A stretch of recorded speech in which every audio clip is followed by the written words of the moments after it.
Thanks for having me. Thanks to Brian and Dean for organizing this. And I think actually in a way it's kind of fitting that I'm brought out here by the Marc Sanders Foundation, since one of his interests was monism. And this is a kind of exploration of, in a way, Sanderian themes. Sandersian, but I wasn't thinking of that when I got the invite. Okay, so what I'm going to do in this paper is maybe kind of an unusual thing to do for a philosophy talk, I guess, because it's going to be kind of touchy-feely, and I'm going to talk about that in a little bit. But I'm interested in discussing a version of monism that I'm going to call physicalistic degrees monism, according to which the universe, the whole made out of all concrete objects, is both fundamentally physical and the only fully real thing. According to this view, physicalist degrees monism, the parts of the universe exist, but they're less real than the universe itself. Now, my discussion is not going to focus on whether this metaphysics is true, but rather on whether this view might form the metaphysical basis for a religion. So that's the unusual philosophy of religion aspect to this. I also realized when I got the invitation 2 years ago, I didn't need bifocals, so like things have changed in all sorts of ways. All right, so I'm interested in general in finding normative connections between metaphysical and normative issues, including those normative issues that are reasonably called spiritual. One set of questions concerns whether and what normative implications a given metaphysics might have, and my focus is going to be on questions of the sort where the physicalist degrees monism is the given metaphysics. So I'm not going to be giving arguments for monism. I'm not going to be trying to convince you to be a monist. I'm just going to take for granted a particular version of monism and see what, if anything, of interest for philosophy of religion would follow from it. Okay. Now, why am I doing this? Well, because I belong, I guess, to a kind of ethical tradition that takes seriously the idea that emotions, intentional attitudes, of which emotions are species, can be evaluated in terms of whether they're fitting with respect to the objects that they intend, whether they're correct or incorrect. And certain emotions or stances towards the world that are characteristic of a religious mindset can fall under this heading. In general, emotions and stances can be evaluated as correct or incorrect when they're directed to objects that are apt or not apt, or fitting or not fitting for them. And so with that idea in mind, I'm going to be exploring which, if any, emotions or stances are correct given physicalistic degrees monism, and whether any of these emotions or stances are aptly thought of as being religious, and whether it would be reasonable, if so, to develop a religious institution in which these attitudes could be expressed, cultivated, and maintained. So that's the idea. I'm not trying to defend monism. I'm not even trying to convert you, because I don't even know if I am a monist, but I'm interested in this general project of figuring out what, if anything, follows evaluatively or normatively from metaphysics. Okay, can you guys hear me okay in the back? I'm being picked up okay by this creepy wire? All right. It does feel very gangster to go to Jersey and get wired for sound, but that's how I roll. I'm in a suit that doesn't fit right anymore. Can't see good. Getting abused by Dean. It's all bringing back memories of grad school. All right, so as I said, this is kind of the worst part about being recorded is all the jokes are forever. They're not even ephemeral. They're just, you can review them and groan in the future. So this discussion will be in some places a bit more touchy-feely than many other contemporary discussions of monism. And that wasn't the case historically. I'm going to talk a bit about some relatively recent monists, specifically Bradley, and a little bit of some adjacent monistic figures that took exactly the kinds of considerations I'm discussing seriously. But that's not the case today. So why is that? I want to briefly say something about that before I proceed. So first, I think it's just an aspect of contemporary philosophical culture that it encourages laser-like focus on detail in order to make progress on issues. And I think that's a good thing. It's good that we specialize in this way. It's good that we make incremental contributions to the literature that other people can build on. But it does have one potentially bad offset, and that's the people doing metaphysics tend to be only doing metaphysics. The people doing ethics tend to be only doing ethics. And so a lot of opportunities for interaction between the two subfields is missed out because we are engaged in this laser-like focus, developing small steps of existing themes. And so when I started thinking about this particular topic, one worry I had was maybe the reason why there's not much written on this is because there's just no there to be written on. I think that's probably not the case. I think there's something sociological that partly explains why the theme that I'm discussing would have been an important theme in early 20th century and late 19th century discussions of monism, but isn't so much today. But there might also be a second, deeper reason that's not purely sociological. So even if some religious attitudes directed toward the universe are correct, given physicalist degrees monism, it might not be obvious that they're correct, and it's not obvious which ones they are. It's also, of course, not obvious at all that physicalist degrees monism is true, and so many of us are unlikely to have the attitudes that would be fittingly directed towards the universe, even if those attitudes are correct. And I think it is part of this general tradition stemming from Brentano that I'm situating myself in, that one of the things you can do when you have an attitude that's correct is if you're appropriately situated towards it, you can see that it's correct. But you can do that only if you in fact have it. And so we might be missing stuff simply because we're not appropriately situated to have the relevant emotions and then see that they are apt to have. Okay. All right. So I have divided up the handout into a number of sections that mirror the kind of sprawl of a paper that I wrote. As I was making the handout, I realized something's gone horribly wrong when a handout's this big, but you just have to roll with it. I'm sorry about that. The dollar signs are meant to be section signs. I already got crap from Dean about that. So it's not cash money payments if you read to the next section. You don't get $2 if you read about Bradley and 3. But these are the topics I'm going to be covering. So let's dive into it. And actually, can I get when do I stop talking? That's an hour. Yeah. So We started about quarter after. So like 4:15. Okay, all right. Okay, so let me first just remind you guys of an old friend of yours, good old F.H. Bradley.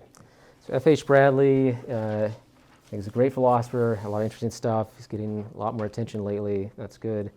So I'm just going to state some things about his general worldview that are relevant to the topic at hand. Now, the kind of monism that I'm going to be discussing isn't Bradley's monism, but I'm mentioning it because it will set the stage for the kind of question that I wanted to be asking, which is, I think, at large, Bradley's question about the consequences of a monistic worldview for spiritual life, even if it's not his monism that I'm going to be considering. So one aspect that's pretty contentious about his monism is that he accepts both degrees of truth and degrees of existence. So there's the absolute, it's got the best kind of being to have.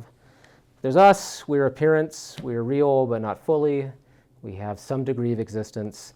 And for Bradley, there's also an interesting acceptance of degrees of truth, coupled with a, I think, hard to defend claim that nothing that we ever utter is ever 100% true or 100% false.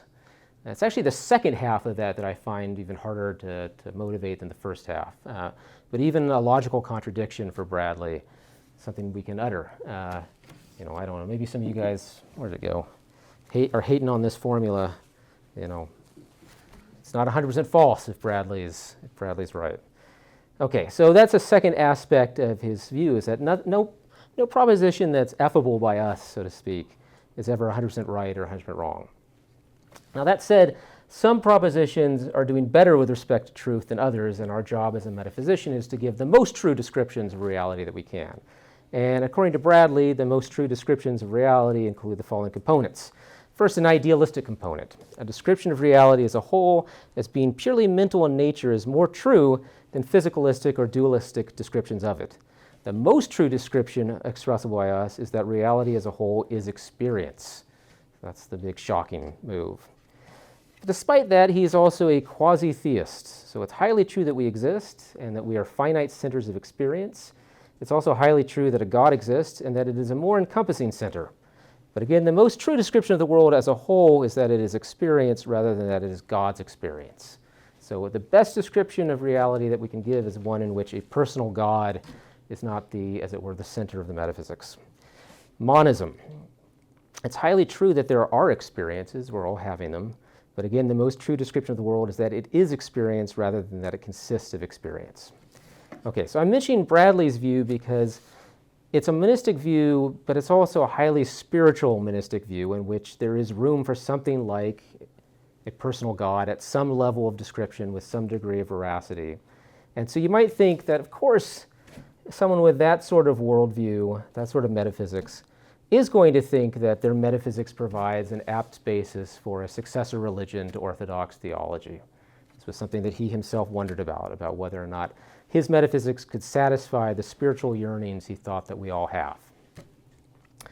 Other views in the neighborhood of Bradley's also seem to do a good job of at least providing what looks to be a basis for a successor religion to Orthodox theologies. For example, the version of Monism defended by Mary Calkins, a philosopher I'm interested in, she thought that the universe as a whole actually was a person. So she doesn't have degrees of truth in her theory. It's just 100% true that the universe is a person that contains other persons as parts. It's like a super person. That's the absolute. And it's good. It does what it wants, and that's her criterion at rock bottom for being a good person, is that it wills the good as he or it sees it. And so it knows what's going on inside itself. It's got a lot of divine-like features. So unsurprising again that a monist like Calkins might think that a view like this, a kind of personalistic version of monism, would provide an apt basis for a kind of successor religion. Of course, it's also worth wondering what Bradley had in mind by religion, because my conception is actually going to be a bit broader than his. And so in a way, my task is going to be a bit more challenging than his task. So how does Bradley characterize religion? Well, he characterizes it largely in individualistic and psychological terms. So he says that religion is a fixed feeling of fear, resignation, admiration, or approval of a certain intensity that is accompanied by reflection on the apparent cause of this feeling, which presumably is also its intentional object. The feeling is strong enough to invoke a feeling of comparative powerlessness or worthlessness of the subject of feeling, even more powerlessness or worthless than I felt when Dean told me to do that thing in front of the camera. Take it off, he said. Oh. All right, I got to quit making this joke. It's going to come back to haunt me, I know it. All right.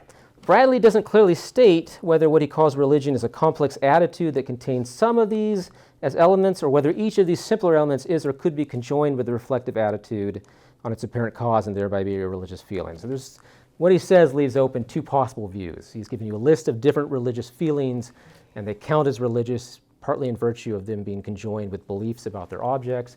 Or it could be he's saying that the religious attitude is this complex feeling that has these others as components.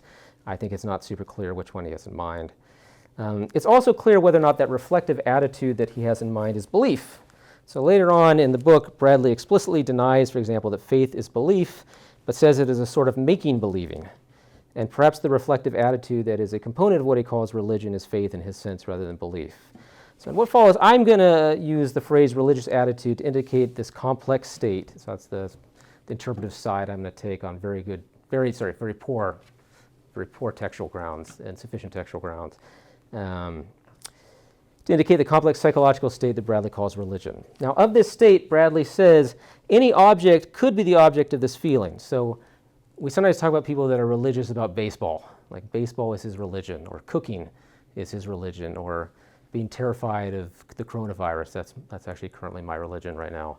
So anyone can have a religion. In Bradley's sense, any object could in principle be the object of this feeling, but in the highest sense, it's devotion to a perfect object. Now, I think when he says in the highest sense, he doesn't mean that there's like a second sense of the term, but rather the most fitting thing for this object, the object of this feeling is a perfect object. So it's a normative claim and not a claim about a second sense of a term. Okay, Bradley's view seems to be that reality as a whole is a more fitting object than God. So even though in some sense or to some degree of truth there is a God in his metaphysics, it's not the thing that is the most fit object of a religious emotion. Rather, experience as a whole is. Now, it's also for Bradley a practical attitude, so it can be action guiding. And for Bradley, it seems that it can guide action in contexts where more straightforward moral emotions do not. So on Bradley's view, religious attitudes portray the world as being a certain way, and the view that they provide can potentially surpass the moral point of view, because the moral point of view Bradley thinks is inherently contradictory. Big surprise there, every point of view is, according to him. But the religious point of view is less inherently contradictory. So it provides a truer picture. And so in cases in which there's conflict between the religious point of view and the moral point of view, you should do what's demanded by the religious point of view, because that's a better point of view for describing how things are. So one of my late night, I wish I had more time in my life thoughts would be interesting to do a comparison with Bradley on religion and ethics with Kierkegaard. Like that's kind of the obvious place to tie. And I've been unable to locate if he actually read, for example, Fear and Trembling. So if you're looking for like a dissertation topic, this just throwing out some things for you guys. You can thank me later. All right. But the key thing here is that for Bradley, this notion of religion is fundamentally psychological and individualistic, like I said. So when he's looking for a successor religion in his sense, what he's looking for is whether his metaphysics provides an object that's a fit object for religious feelings. And that's a question I'm interested in as well, but I'm also interested in this thicker sense of religion that makes the project more broader, more encompassing. A thicker sense in which religion is not a fundamentally psychological or individualistic in nature, but rather is a social institutional phenomenon. So a religion in this thicker sense is something one belongs to rather than a psychological kind one instantiates. A religion in this thicker sense is not merely a set of beliefs or attitudes or feelings, rather it's a social institution that regulates the beliefs and attitudes of its members. So religions in this thicker sense encompass explicit and implicit norms that not only govern the behavior of their members, but also constitute partly what those behaviors mean. So it provides a kind of interpretive framework so that certain activities occurring in that framework count as expressing religious attitudes. So, if there are a lot of gestures characteristic of religious expression that outside of the context of a religion are mere bodily movements. You can imagine someone had a kind of an unusual itch across their body, and so a Catholic institution. But it's the institution that gives those gestures meaning. All right, so there's a neat book, which I'm blanking on the name of it, but I cite it here, that depends a partially stipulative account of the meaning of religion on the basis of its theoretical usefulness, both for philosophy and the empirical social sciences. Very roughly on this account, religions are social institutions that play certain normative functional roles and that embody both a metaphysics that implies that there's a supersensible reality and the claim that this supersensible reality underwrites the appropriateness of the religion playing these normative functional roles. So when I say that I'm interested in whether or not monism, so understood, could provide a metaphysical basis for a religion, I have in mind not merely the evaluative, emotional sense of Bradley, but this thicker institutional sense. I'm not trying to become like the next Scientology, so don't get worried about that. This is purely theoretical. The stickers are just for the band. You're going to ask for money, right? No, I am going to ask for money. I'm getting paid to come here, but I'm not going to use the money for weird things. I am going to use the money for weird things, but I'm going to use it for my band. I'm going to buy more guitars. That's what I'm going to do. Okay, so, all right. So, but unlike, I'm interested in whether or not monism, as more or less defended these days, shorn of a lot of the idealistic and theistic aspects, could serve this role. And I think that's a much less obviously affirmatively answered question. No, it's not very well put, but whatever.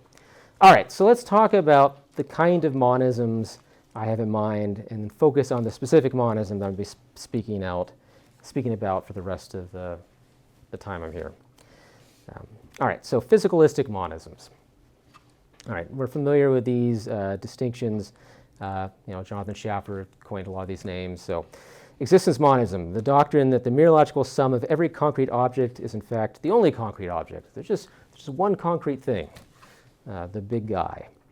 Priority monism, the doctrine that the mereological sum of every concrete object, i.e. the universe, is the ground of every other concrete object. Nonetheless, the universe and its parts both exist and are equally real. So priority monism, as I'm understanding it, has a binary notion of existence, but couples with it a notion of metaphysical priority that structures what exists.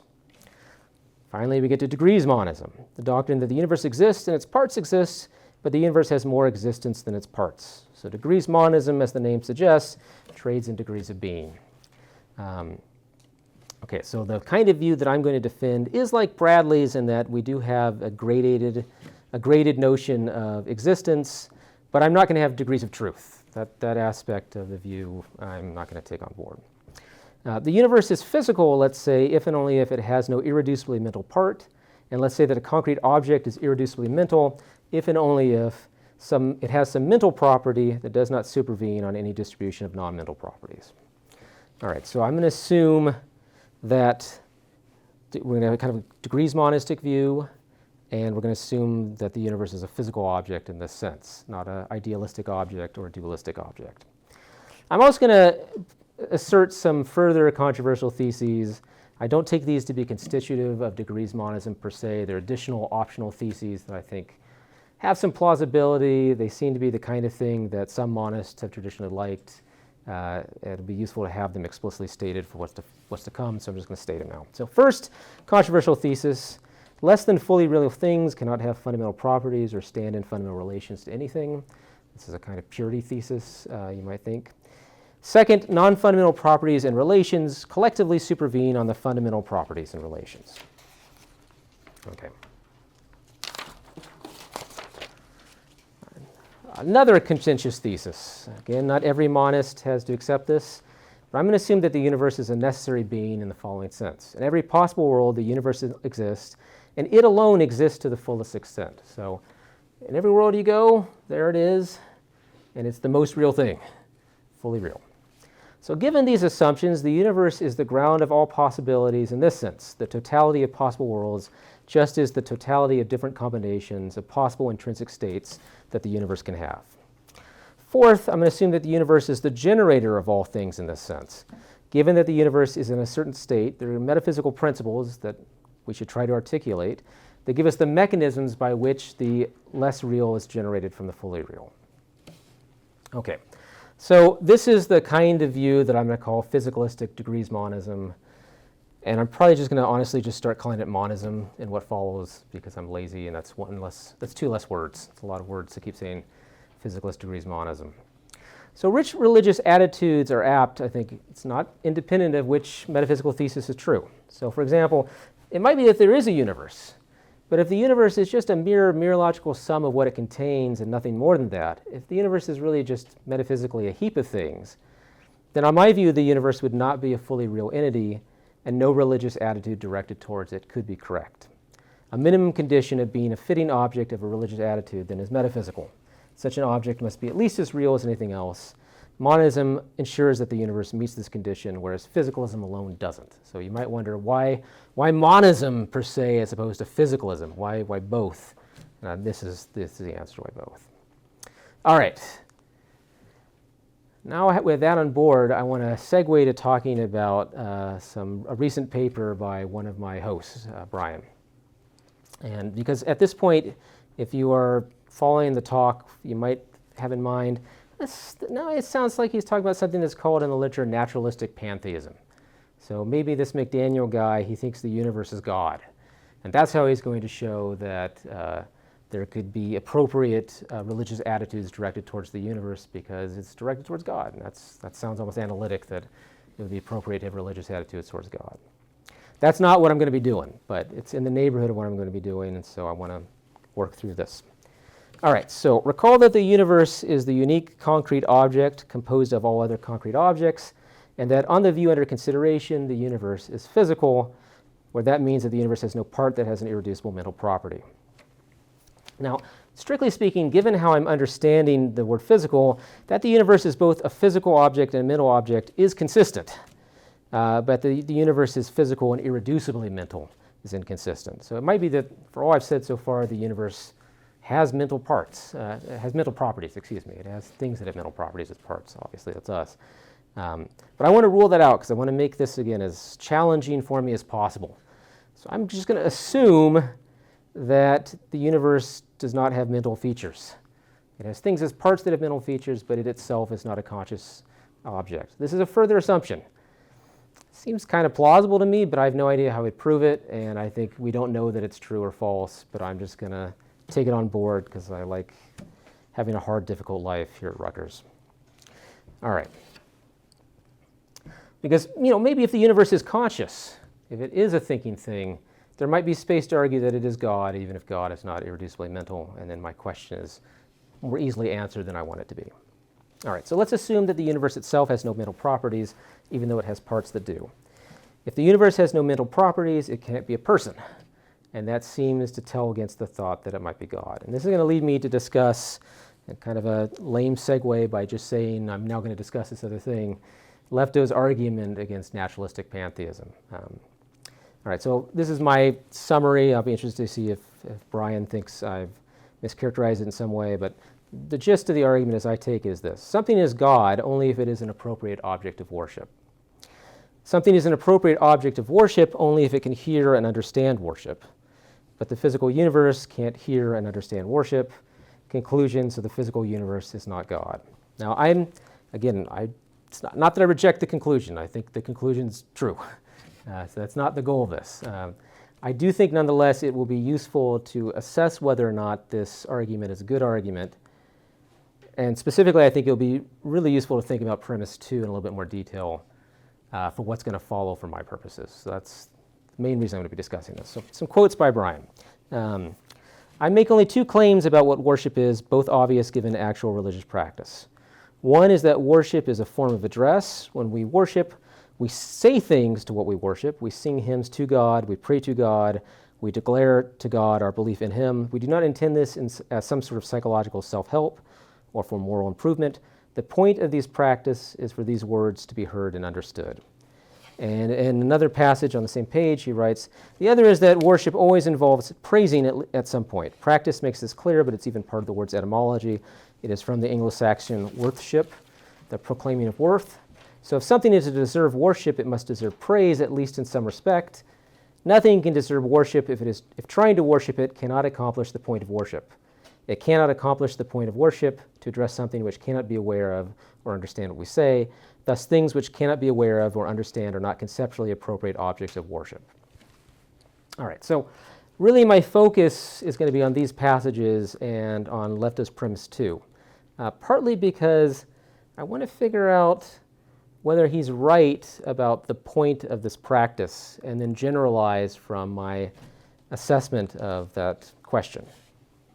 So I want to start by just asking us to consider 2 very different kinds of religious communities, because I want to figure out if Lefto's right that the point of worship is to praise something that can hear or receive the worship.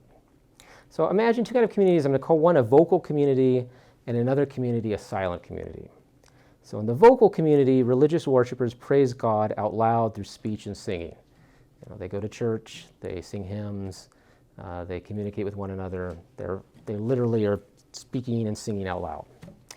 In the silent community, however, religious worshipers praise God inwardly but never outwardly. So if you're in the silent religious community, you're never really in a position to know whether or not your fellow religious co-members are praising God right now because they keep their mouth shut. It could be gardening and praising God. They could be gardening and thinking about carrots. You're just not going to be in a position to know. They keep it on the down low. All right. In the vocal community, there's no question of which acts the religious believers are engaging in. It's clear that each is singing praises, although of course there can be a question of who is engaging in these acts sincerely. However, in the silent community, one must trust that one's community members are engaging in mental acts of devotion rather than, for example, thinking of clever philosophy memes, and that is because we are not privy to each other's thoughts, even if God is. Actually, one of my favorite graduate students, I probably shouldn't say that on camera, but he's great. He is a priest, and he also has the most clever philosophy memes I've ever seen in my entire life. Father Philip Neri Reese, this one's for you. All right. He's just an awesome guy. All right. And the memes are hilarious. Okay. Most religious people are not professionally religious. They're not like professional members of a church. They're lay members.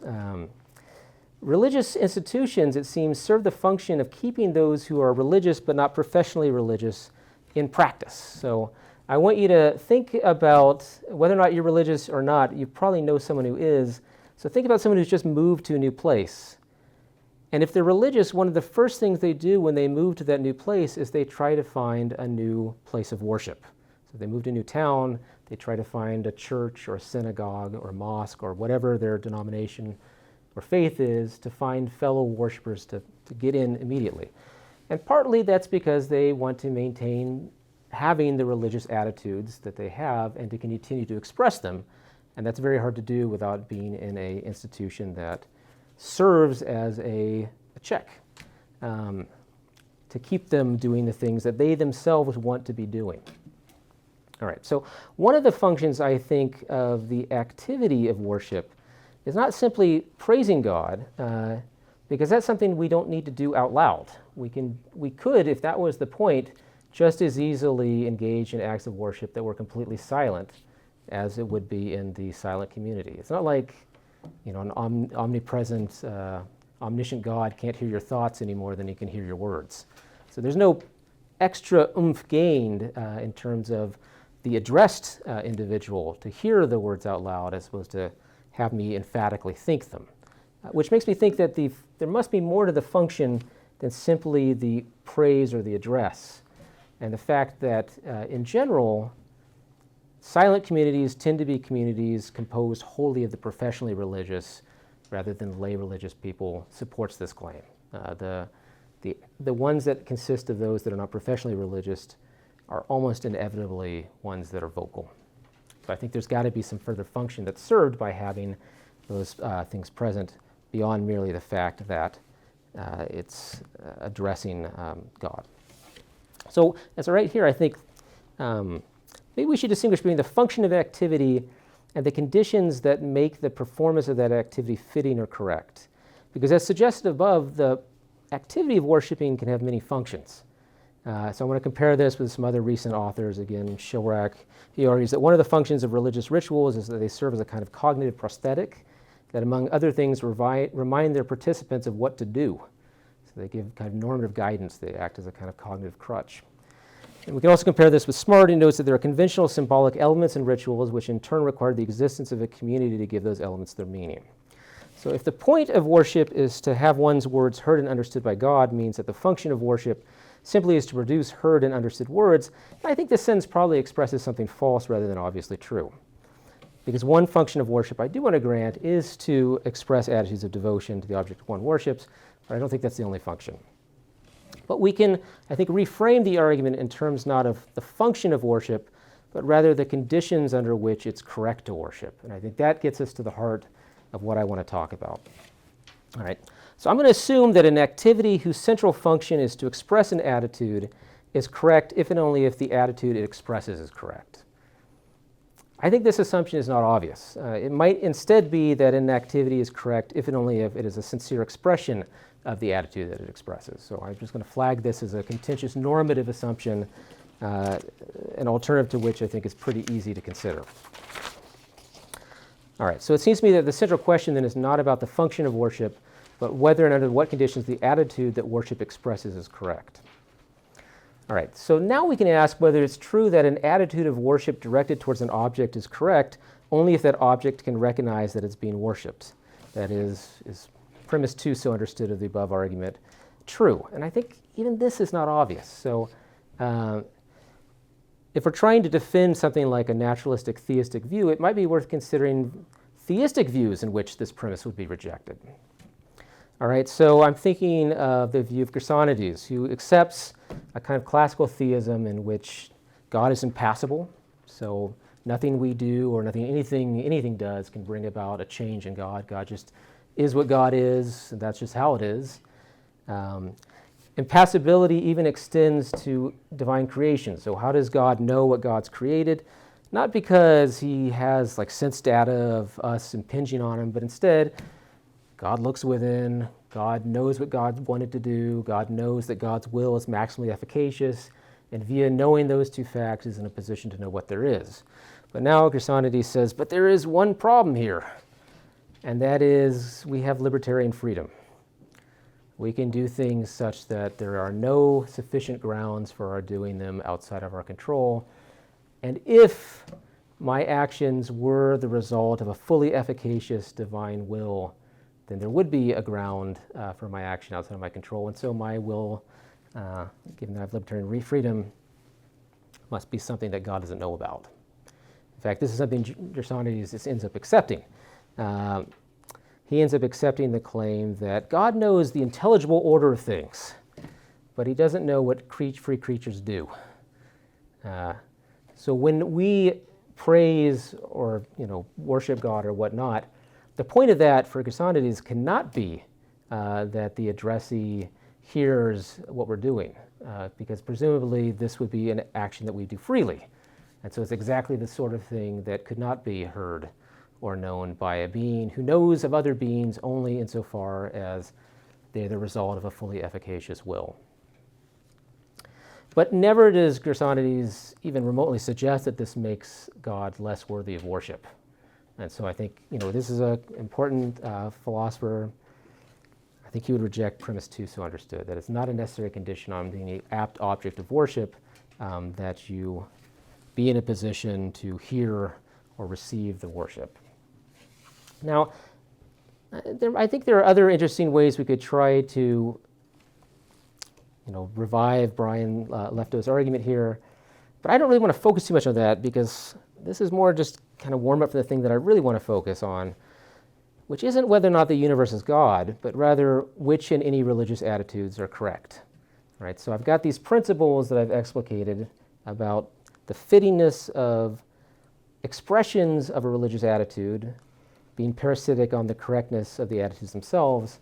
And I want to keep that in mind by now thinking about what sort of attitudes might be correct. All right, so I'm going to pause and take a quick sip.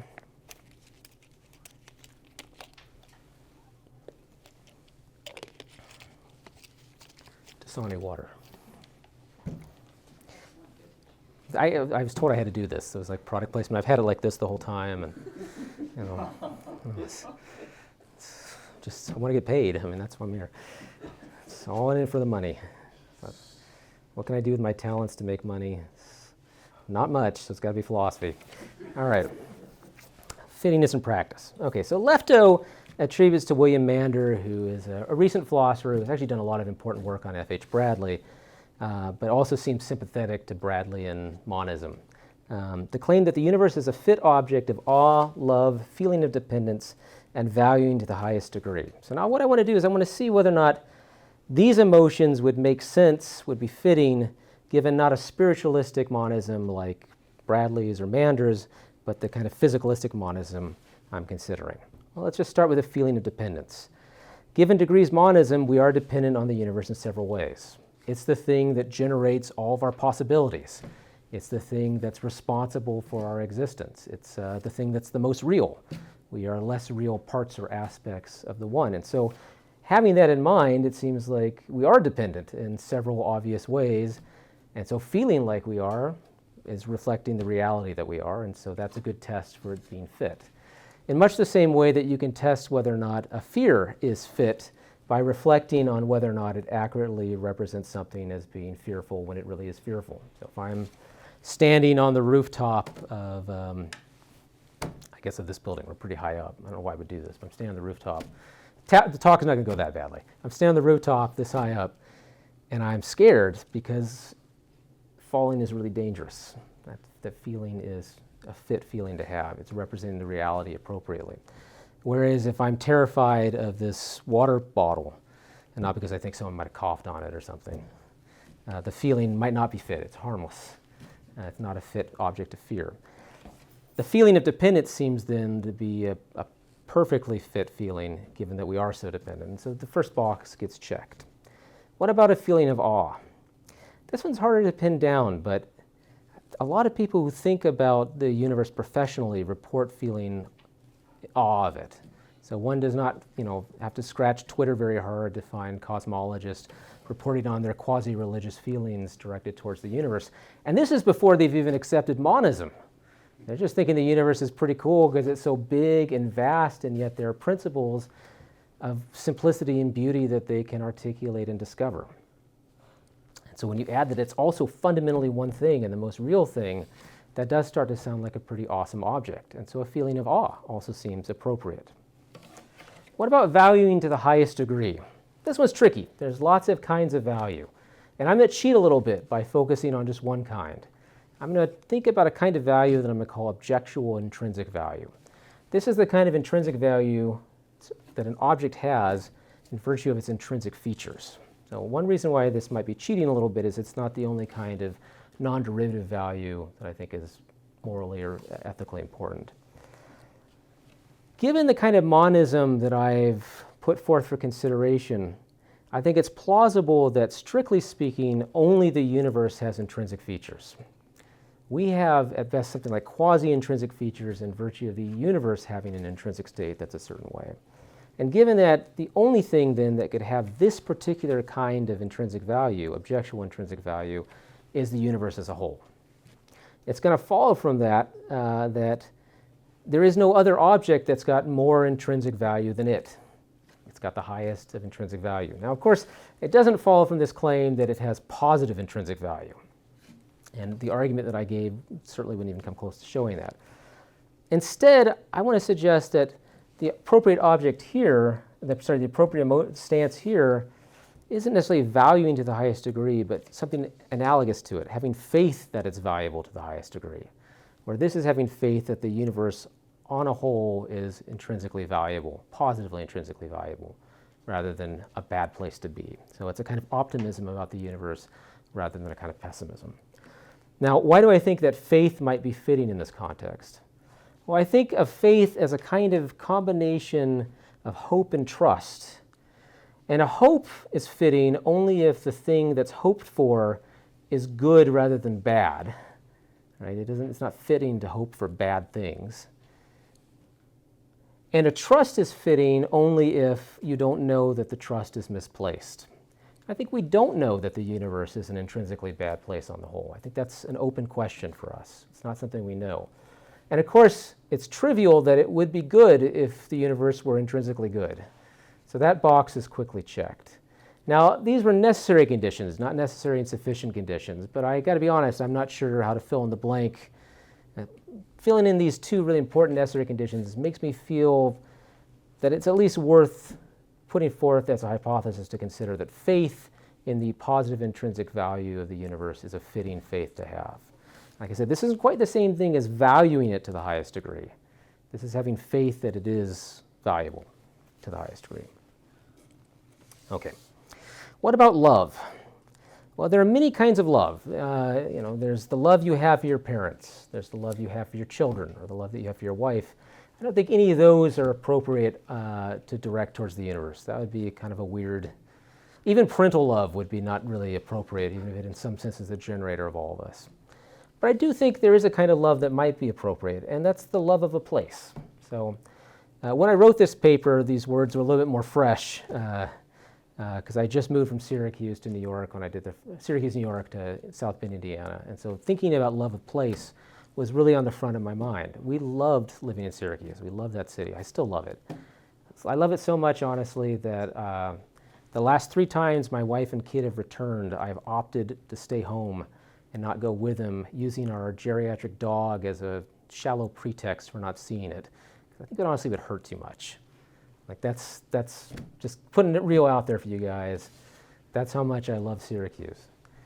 Notre Dame, Indiana is not really a town. South Bend is, and we're kind of learning to love it, but it's hard. It takes a while to learn to love a place. Places are things that we can love. I remember when I lived in Bellingham, Washington, and walking along the bay, and just seeing the trees, and just feeling this like stillness and love for the place that I was in. This is the kind of love that might be appropriate directed towards the universe. It is, after all, the largest place that we're in. What's necessary for this love to be apt is for us to feel at home in the universe, much like I felt at home in Bellingham or at home in Syracuse. And part of what I think feeling at home requires is having that kind of trust that the place that you're in is a good place. So if you can have faith that the place that you're in is good, it's a short step from that to loving the place. And so if the faith was fitting, I conjectured that love for the universe as well might be fitting. Okay, so I'm going to throw that out there. What about reverence? So Woodruff has got this cool book called Reverence, Renewing a Forgotten Virtue, in which that's just the theme of the book. And the basic idea is that this is a really important virtue that we don't talk about much anymore, so I'm going to talk about it for a book. According to his account, reverence is the capacity to have feelings of awe, respect, and shame when those are the right feelings to have. These feelings are linked by a sense that something is larger than a human being and are often expressed and reinforced by ceremony. The proper objects of reverence are things that are not in our power to change or control, not be fully comprehended by human experts, not human products, and transcendent. It seems to me that if physical degrees monism is true, it might well be that, given what I've said, the universe is the appropriate object of reverence in Woodruff's sense. it seems to satisfy a number of the criteria that he lists, maybe all of them. And that leads me to wonder whether or not the universe might also be sacred. And this is a really thorny topic of which I don't have a lot to say, but I do want to cite a pretty cool book that one of your colleagues turned me on, called Aztec's Philosophy, Understanding the World in Motion by James Matthey. It's an exploration of the philosophical themes in Aztec culture. And there he argues that something like a physicalistic monism can be found in the Aztec philosophical tradition, but also that on their view, the universe was a sacred thing. And so I think if we're wanting to explore this theme, probably it's a good idea if we look at some cross-cultural philosophy where they've been exploring themes like this in more depth. This is a pretty cool book, so I recommend it for people. All right. Now, going back to Bradley for a minute. So Bradley, when he was talking about the religious attitude, he stressed two things. He said it portrays its objects as elevated in status, but it also at the same time invokes a feeling of comparative powerlessness or worthlessness of the possessor of the attitude. All right, so let's talk about that side. We're talking about religious attitudes directed towards the universe. How should we feel about ourselves? Well, comparative worthlessness. That's the flip side of saying we do not have objectual intrinsic value in the strict sense. Something that probably for a lot of us in the culture that we find ourselves in will find a hard claim to give up, but an important normative change if this kind of degrees monism is true. What about powerlessness? Well, given physicalistic degrees monism, all facts about myself are probably medically, but also metaphysically determined by more fundamental facts about the universe. This includes facts about what I choose and how I act. It seems then that libertarian freedom is at least as threatened by degrees monism as it is by causal determinism. Given physicalistic degrees monism, then, I might not have the kind of power I antecedently believed or hoped that I did, and so there's a reason to revise all those attitudes that are correct only given that I have that power. Now, this is a big can of worms, right? So this question about what kind of free will we must have in order to have those things that we use to evaluate ourselves in terms of praise or blame or responsibility, but also more broadly, what kind of thing am I? What kind of choices can I really make? I think that's got to be rethought if it really turns out that a kind of libertarian free will is essential to at least some of these things, and we lack it given degrees monism. So we have a kind of powerlessness that we might have thought, we lack a power we might have thought we had, and that might be humbling, and appropriately so. Okay.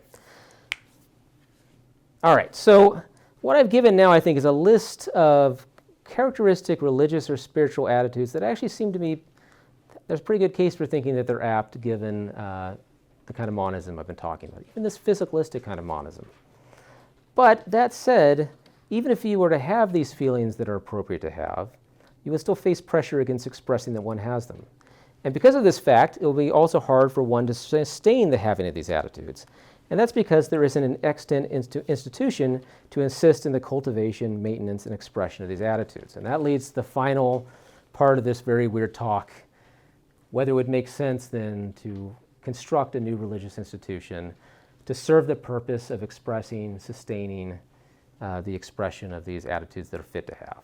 All right, so let me turn to talk about religious institutions. Two principles, this is where I really am trying to get my coal going. Like, no, let's just own it. Like, I just want followers. Twitter followers were not enough. Facebook followers were not doing it for me anymore. I've been watching Moon Knight. I want a cult. You know, that's how it is. All right. Two principles about correctness, I'm going to assume again without argument. First, I'm going to assume that if one's attitude towards an object is correct, then there's a reason for one to bring it about that one has that attitude. And second, I'm going to assume that if one's action of expressing an attitude is correct, then there's a reason for one to perform this action. Now, both of these principles are driven by the thought that correctness isn't a static normative property that some attitude or action types have or lack, but rather it's a status that properly motivates the presence or performance of token attitudes and actions. And I want to illustrate this idea by a kind of example that, again, is like a very personal talk. I'm going to talk about me and visual art. There are beautiful instances of visual arts, such as statues, paintings, and buildings. And I think the correct response to these beautiful instances is to appreciate their beauty, which is not simply to recognize that they're beautiful. But if I'm being honest, by and large, visual art just leaves me cold. I almost always merely recognize without appreciating the beauty of visual art objects. So this is just a fact about me, but maybe it's a fact about some of you. So whenever I traveled, boy, this sentence doesn't, whenever I had to say traveled, whenever I used to travel with my wife, we'd often go to these art museums, and I would just kind of go along the way, and I would recognize that's really good. That's a high quality piece of art. And I would, have the appropriate beliefs, but my heart was dead. My heart was dead.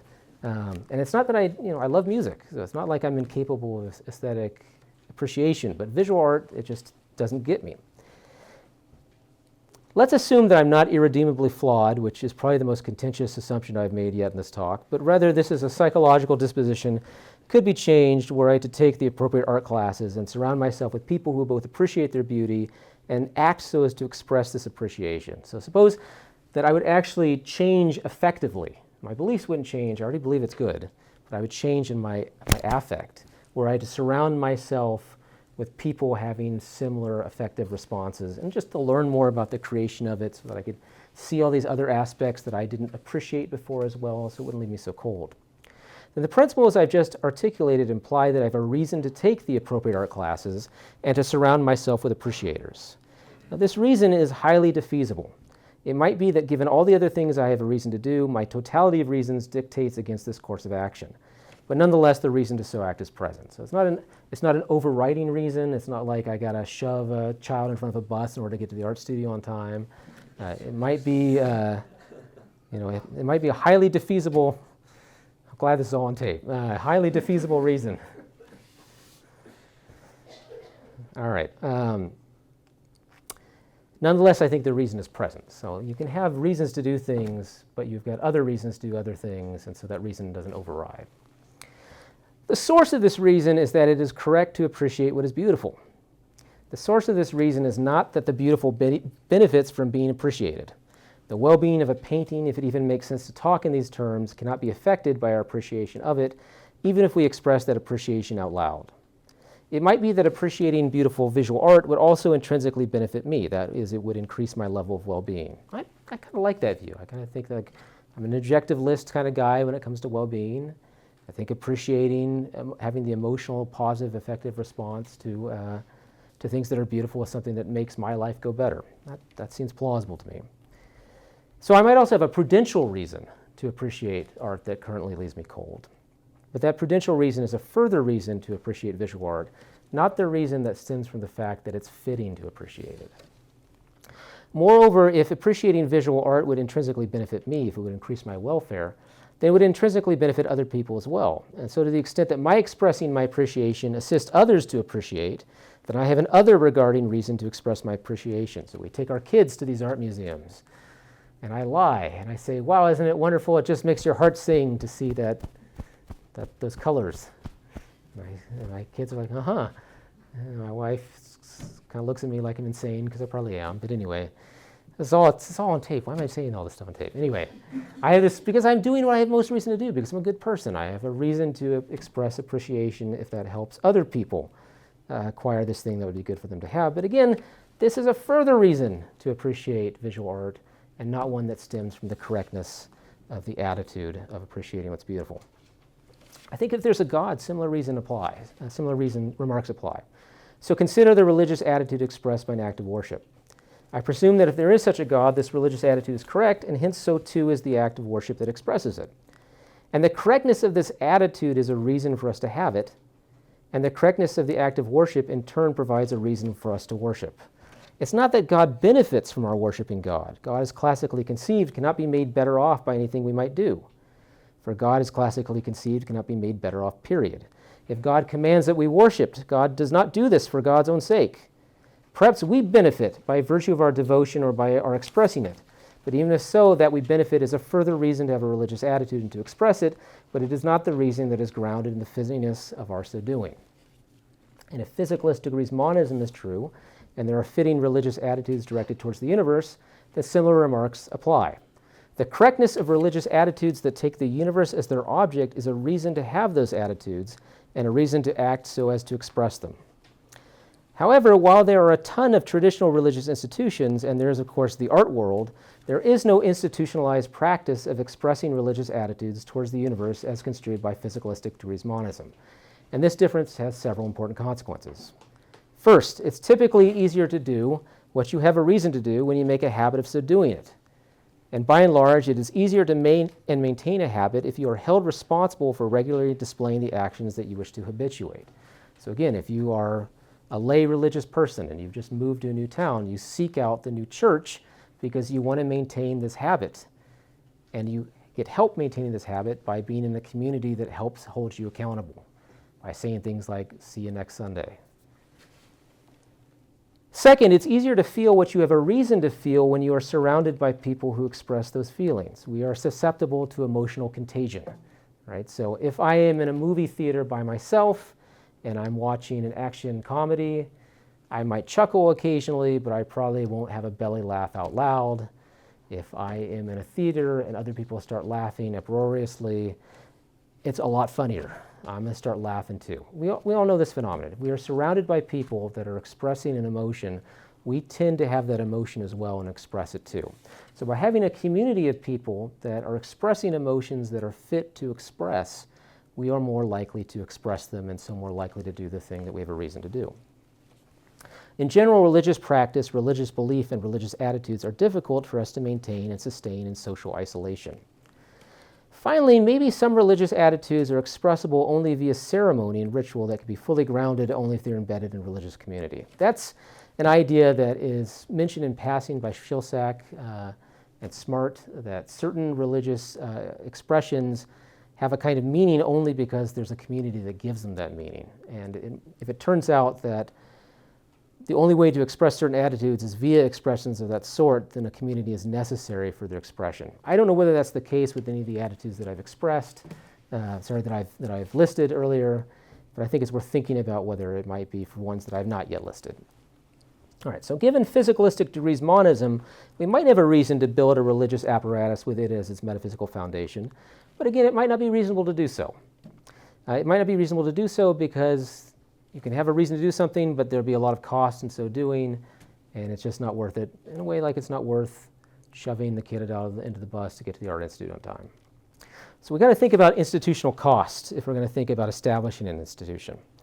Now, I suspect that good ways to offset institutional costs would have to involve instituting rituals that allow participants to express correct attitudes while also providing a good balance of satisfaction and effort. Right, so if we want a sustainable cult, or a sustainable institution, I think this is probably going to be the way to go. I don't know what that's going to be like, though. Perhaps mindfulness activities led by a trained practitioner, followed by concentrated attention on the universe itself, and then followed by group activities focused on making the universe a better place. Even if it's got the most objectionable intrinsic value, that doesn't mean it can't be improved. And maybe that's something we should be doing. All right, there's also the interesting question of whether existing religious institutions should be maintained given physicalistic degrees monism.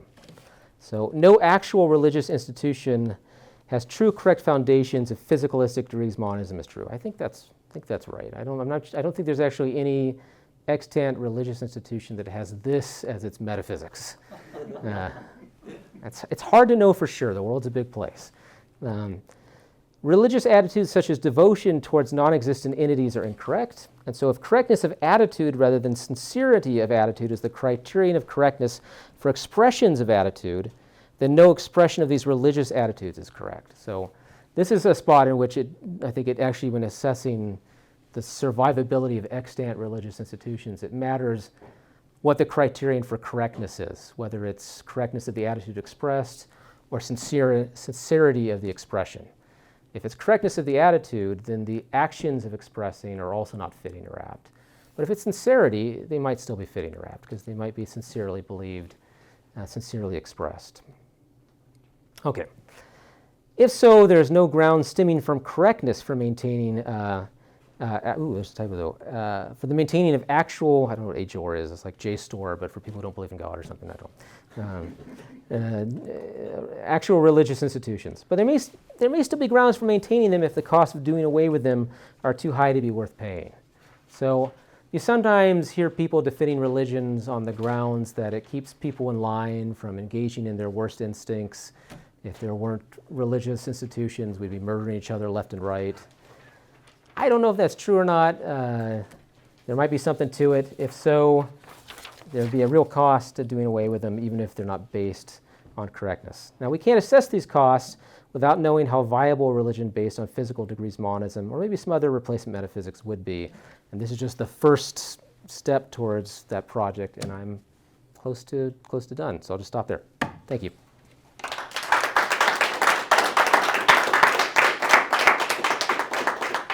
Thanks so much for the talk. I just have a question, a largely clarificatory question about correctness and emotions. So at a number of, I'm not sure about this, but at a number of points in the talk, you seem to be assuming that emotional attitudes are kind of intentional attitudes in the way we would think of percepts, beliefs, or desires.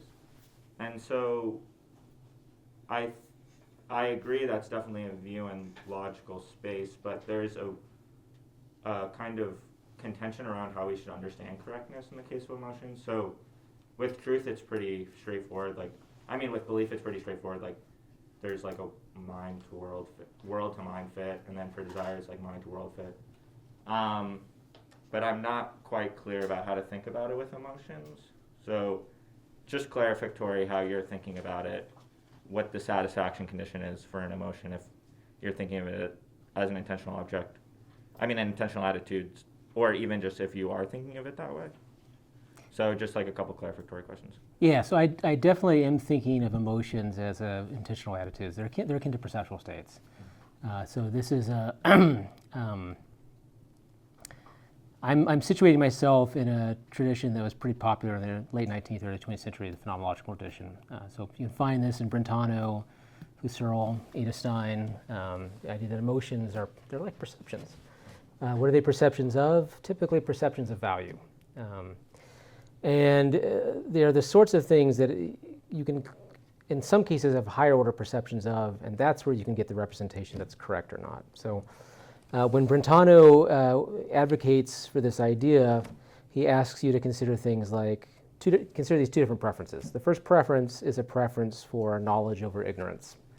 The second is a preference over ignorance over knowledge. Here's the second pair. It's a preference for innocent people to get deserved pleasures over guilty people to get undeserved pleasures.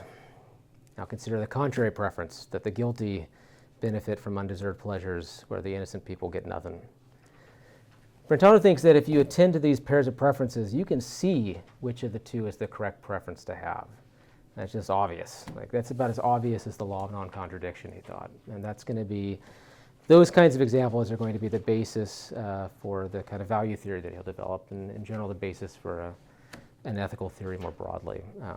So that's the kind of tradition that I'm taking on board.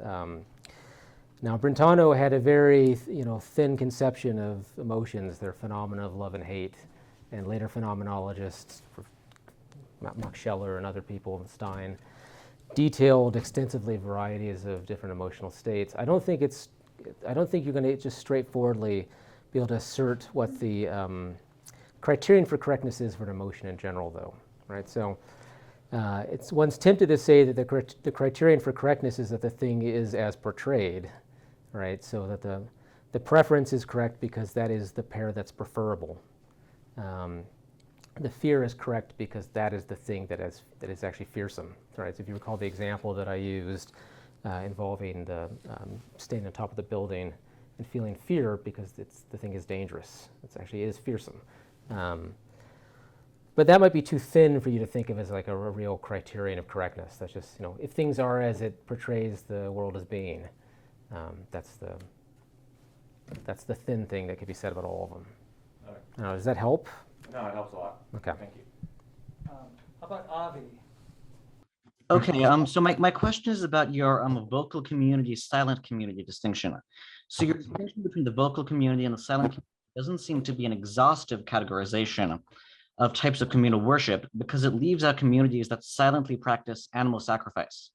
I'm not sure if any monists have ever practiced animal sacrifice, perhaps not, but many monotheists at least have.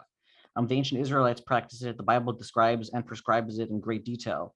In fact, there's a biblical scholar named Israel Knoll who has a book titled The Sanctuary of Silence that you might be interested in which he explores what he thinks was silent animal sacrifice in ancient Israel And he argues that the silence was in some periods quite important. So I wasn't entirely clear about the role that the vocal community, silent community distinction plays in your overall argument. And so I'm not sure if it's a problem for your argument that it cannot classify animal sacrifice unless that sacrifice is accompanied by, say, singing. So my question is, firstly, what role does the vocal community, silent community distinction play in your overall argument? And secondly, does the distinction need to be exhaustive to play that role? And does it need to be able to classify things like animal sacrifice in order to play that role? I'll just also point out that it seems like any philosophical account of worship worth its salt should take account of animal sacrifice. It's very easy to overlook that in today's cultural context, but it was at one point quite an important form of worship, and philosophers interested in worship should not ignore it. Yeah, so just one quick clarificatory thing before I address like the heart of the question, I guess.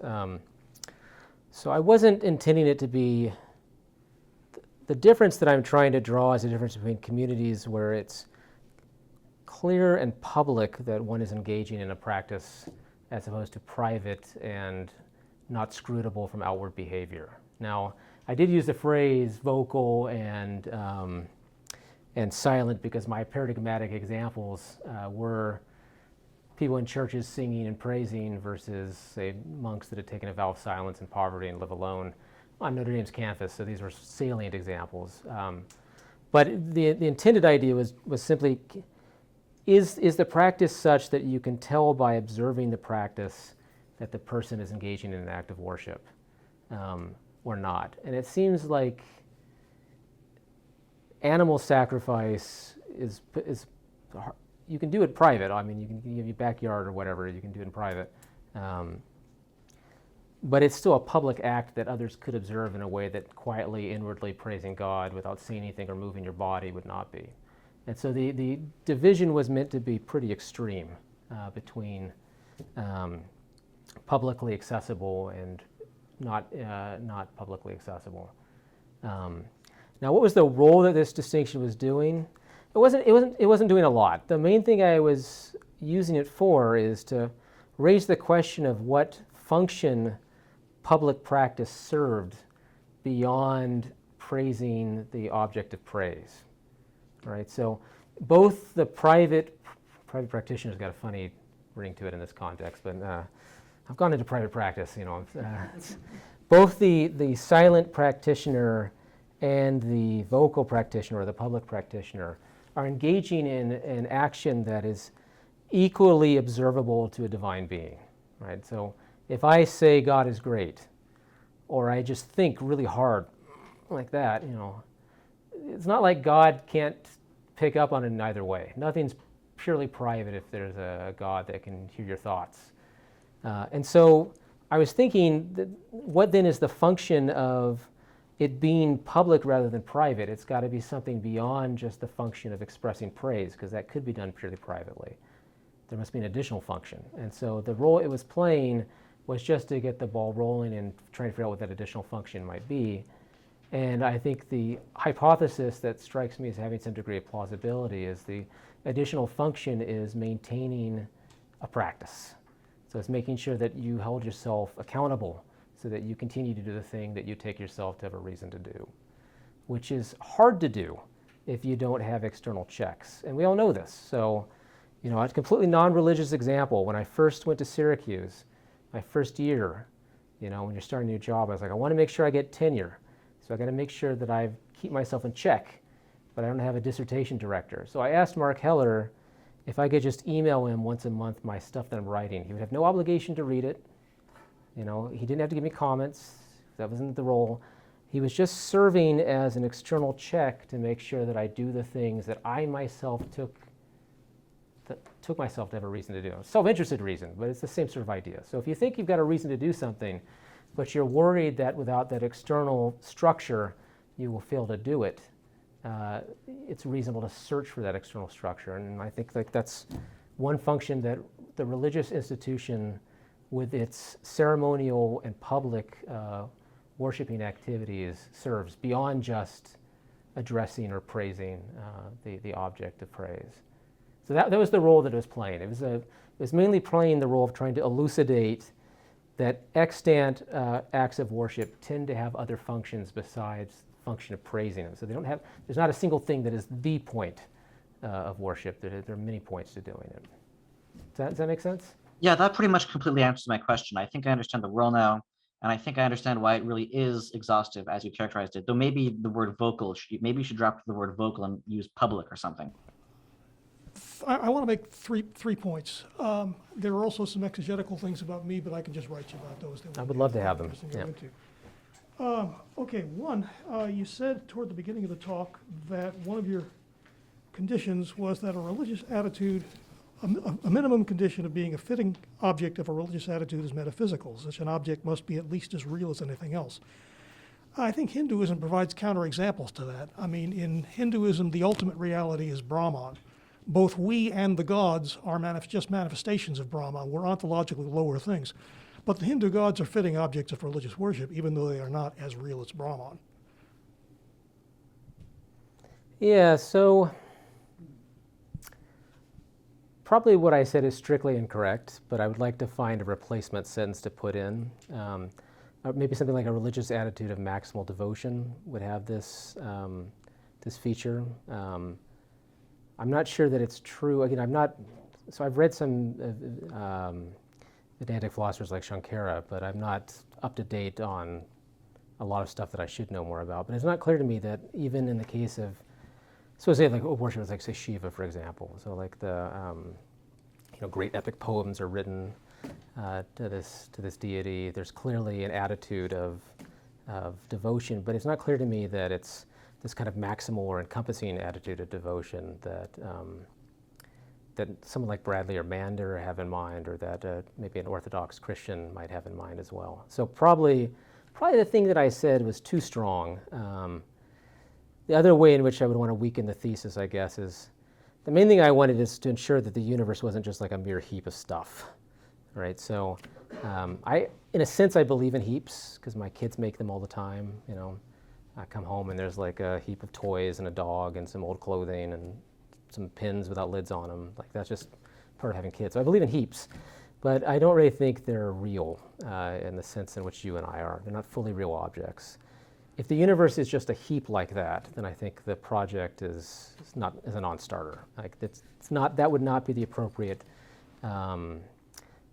object, if anything, like a feeling of awe or dependence or whatnot. And so the monistic component of the view, beyond the physicalistic component, was there to serve that the universe wasn't heap-like. It had a kind of metaphysical unity to it.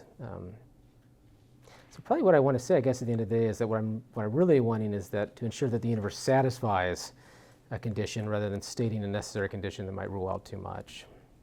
Is that fair?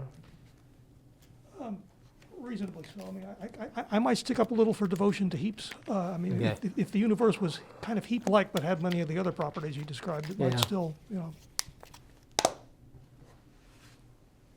Okay, the second thing was you made a point concerning Gersonides. Yeah. And I want to push back on that a little. Okay. It doesn't strike me as something unusual if a theology goes in a direction that makes worship an inappropriate object, an inappropriate activity directed toward the God. I got to take this off. It doesn't surprise me if, start again.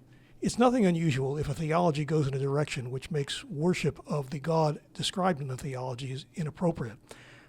Calvinism is a great example of that. I mean, it starts out with your standard Christian God, but all of a sudden you've got something that's creating people just to damn them from all eternity. That's a monster. That's not something worthy of worship. But it starts out as a version of Christian theology, and it just goes wrong. And I'd say Gersonides is a Jewish case of that. I mean, you start out with a standard Jewish God, but all of a sudden you've got something that's not aware of the world at all as far as our part in it goes. And once he's no longer aware of what we're doing, I think it's a legitimate question to ask whether you can still fulfill the point of worship by speaking to it. That sort of leads me toward the one, I guess, one exegetical question that I will air in public here. The bits you quoted from me talked about the point of worship, and you replied in terms of the functions of worship. Those aren't obviously the same idea. I agree. Yeah. A thing with one point may have many functions. Yeah.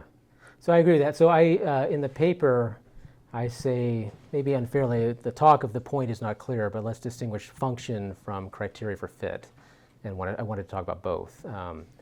So I did end up talking a lot about functions because that matters for the stuff about institutions near the end of the paper. But I also want to talk about fit because that also matters for why the institutions have a reason to exist. Can I address the Gersonides stuff, I guess? Sure. Okay, so incidentally, I think this isn't a problem just for him. So I think this is also Kant's problem. It's got a similar structure. So, Kant is more towards the kind of Calvinistic kind of side, I guess, the Lutheran-y kind of side of things than you might like. But, it's the same sort of problem. We've got noumenal freedom. Noumenal freedom is undetermined freedom. It's actions that somehow stem from us and us alone and don't have a sufficient external ground for their self-performance.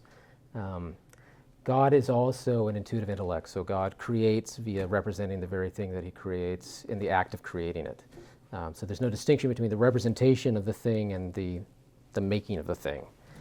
If you put those two things together for Kant, there's a real serious problem about how God can know anything about what we do nominally. It's the same sort of problem. But I think in both cases, the reason why you might still think that the being is a fit object of a worshipful attitude is because the being creates out of a desire to bring about good, right? So, if I were to learn that something like Gersonides' view was correct, that there is this divine being, and out of an overabundance of desire to produce what is good, has produced the conditions for creatures like me to exist, even though he can't know what we're doing because of concerns about freedom. I think there'd be a number of emotions that would be fit, including a feeling of awe, of gratitude, of something akin to like faith. This guy knows what he's up to the extent that it at least sets stuff up so I can do great things even if you can't know that I do them. For me, the analogy with the art, visual art example, I think pushes me in this way. So I think, the art object is beautiful. Why is it fitting for me to express that it's beautiful? Because it's fitting for me to appreciate its beauty. Even though the art object will never know that it's appreciated, it's not in a position to benefit from its being appreciated. The point, to use that term, of expressing that it's beautiful is because it is. And so similarly, I think that even if it turns out that something like Gersonides or the Kantian God was the right philosophy of religion or the right metaphysics, it might still be appropriate to have a feeling of worship, even though they won't, a feeling of a devotion expressed by worship, even though the object is not in a position to appreciate it. It's fitting because they are a kind of thing that is moved by love of the good, and that is something that would be worthy of feeling devoted to. So that's the more substantive, I guess, kind of response. Okay, I guess what I want to say is this. You've responded primarily in terms of the appropriateness of feelings. It's one thing for a feeling to be appropriate. It's another thing to have something appropriate to do to express that feeling. It could be that certain feelings are appropriate without it also being the case that worshipful speech and action are appropriate ways of expressing it, given what you're expressing it toward.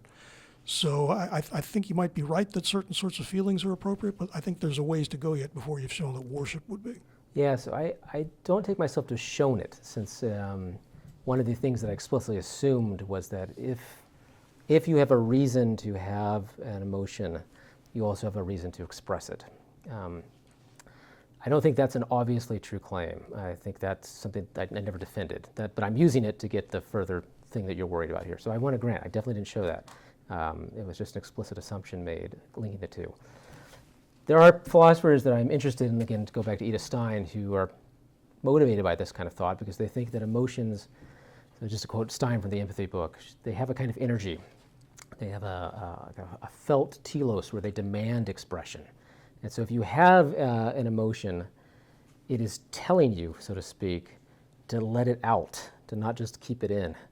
And that's one of the things that is characteristic of the emotion itself, that it has an outward push. This is part of our explanation for why creation ends up happening. It's because the feeling of love demands an expression. So again, it's not an obviously true claim. It's a contentious one. It's kind of putting me again in this sort of phenomenological tradition of fitness of emotions, the emotions demanding expression, finding a fit way of expressing that emotion. So it's kind of a weird package deal of early 20th century phenomenology and Hegelian monism. I should probably stop speaking at this point. Okay, so we'll go, we started 15 minutes late, we'll go to till maybe 10 after. I've got Karen, Ted, Alex, Michael, Jonathan, Daniel, Toby. Okay, so that's quite a few people, but we'll try to get you all in. Karen, could you kind of sit in the hot seat? In the hot seat? And I'll then try to be quick too. That's going to be my fault if you're not. I'm the one who's babbling, so it's Yeah, I guess I was just curious, just to cut to the chase, if you have anything sort of general to say about the difference between a religion and a metaphysical worldview, and insofar as one is addressing that question, whether we ought to be thinking in terms of, insofar as we're doing conceptual analysis on what counts as religion, if we should be thinking purely descriptively about that in terms of what things in fact are called religions in the world as it is, or if we should be thinking, prescriptively about how we should be using that label. And the reason I'm asking this is, this came to the fore in different amounts at different points in the talk, but there were some times when you were talking about worship and attitudes of praise and so forth, and then there were other places where you sort of backed away from that. But I found myself thinking, and I'm sort of a little ashamed to even bring this up because I know there are people in the room that know more about these things than I do, but there are things that are called religions that don't involve any kind of godlike entities or, praise exactly. I'm thinking of, certain forms of Buddhism and maybe some other Eastern religions. And when I think of those things and the idea of, like worship and praise are not really part of them, I start thinking, well, really, they're just metaphysical views about the nature of the world. And so anyway, that's the question. What is the difference between religion and a metaphysical worldview about the fundamental nature of reality? right. So I'm not trying to give a conceptual analysis of the concept of religion. I don't even know if that is a project that would be feasible. So I don't have necessarily sufficient conditions for being a religion. What I have been assuming is that one difference between a religion and a metaphysical worldview is, well, two differences. First, a metaphysical worldview, at least on the face of it, is something that you could have purely cold, much like visual art leaves me cold. You could accept it as correct but feel nothing. Calling it a worldview might make it sound loftier, but it doesn't necessarily make you feel different.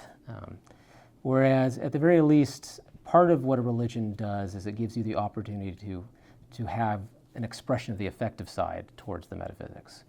But also, I'm thinking that a religion is not something that's just purely individualistic, as Bradley, for example, conceived of it, but it's a social phenomenon. So there are institutions that tell people what to do and when to do it, that tell you why doing this action means this thing, and so they give a kind of it has a kind of content or an interpretation or semantics to the motions that people are making. And so it's not simply a worldview. It's affect and practice are part of it. And again, that's not meant to be a definition. That's meant to be a stab at the kind of thing I'm looking for. And whether or not, at the end of the day, it strictly counts as a religion or just something institutionalized that serves that purpose, that's really the thing I care about. Now, I agree that there are lots of religious institutions that don't engage in practice of worship. So, early Abhidharmic Buddhists were atheists. They didn't have a god. One of the things I think it would be an interesting thing to do would be to see to what extent someone who is interested in this kind of project could draw on some of the practices that are embedded in these non-theistic religious institutions. The metaphysics needn't be the same. So, early Abhidharmic Buddhism, I kind of think there's no the universe. There's a bunch of these short-lived impartite, dharmas. That's what's real. Everything else is merely conventional. So it's kind of like the flip side of this sort of view. It's more like a compositional nihilism rather than a monism. But they both have the same consequences for our status. So on the kind of view that I been discussing here, you're not a fully real thing either. You're like an aspect of the one. On the Abhimadharmic Buddhist view, you're not fully real, you're a conventionally real conglomeration of impartite dharmas. And so they at least have a common metaphysical implication. And supposedly that metaphysical implication is supposed to have some affective change in us.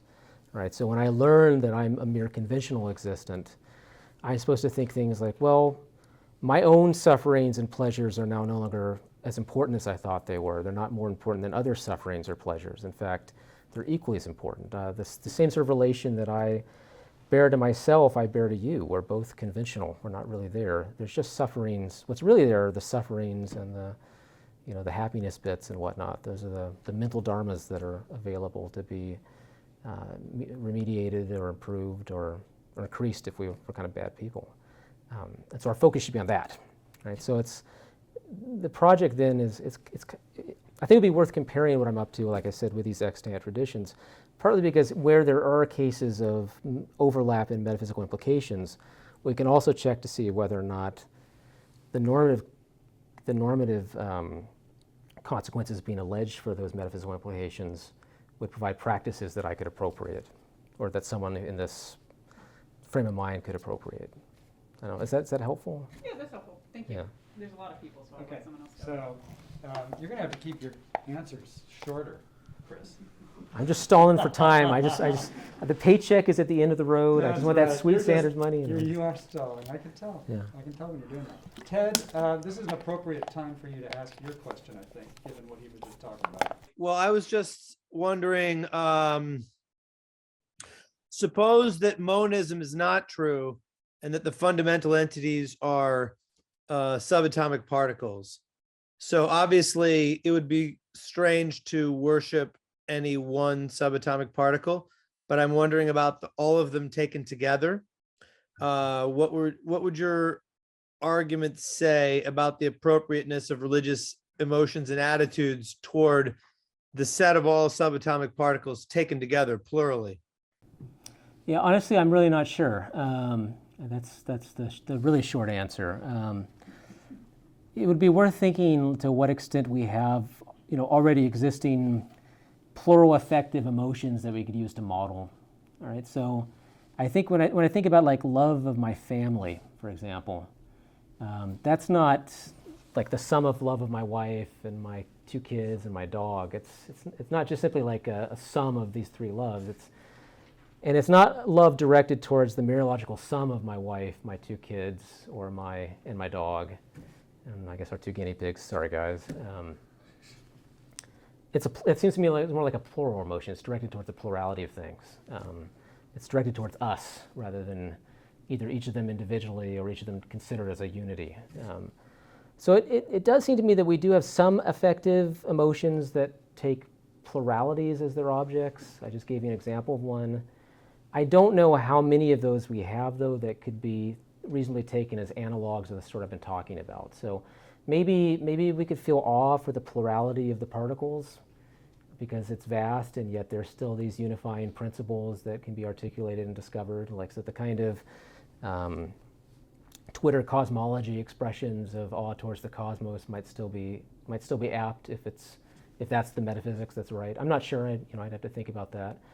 The feeling of dependence and powerlessness, that seems to me to be just as apt. And again, to tie this back into Karen's question, if I learn that I'm merely conventionally real, that the things that are the real things are these impartite, either particles or dharmas or whatnot, then I kind of lose my umph. I lose this kind of evaluative picture I thought I had of myself. And so a kind of a feeling of being humbled, I think, is apt in this case.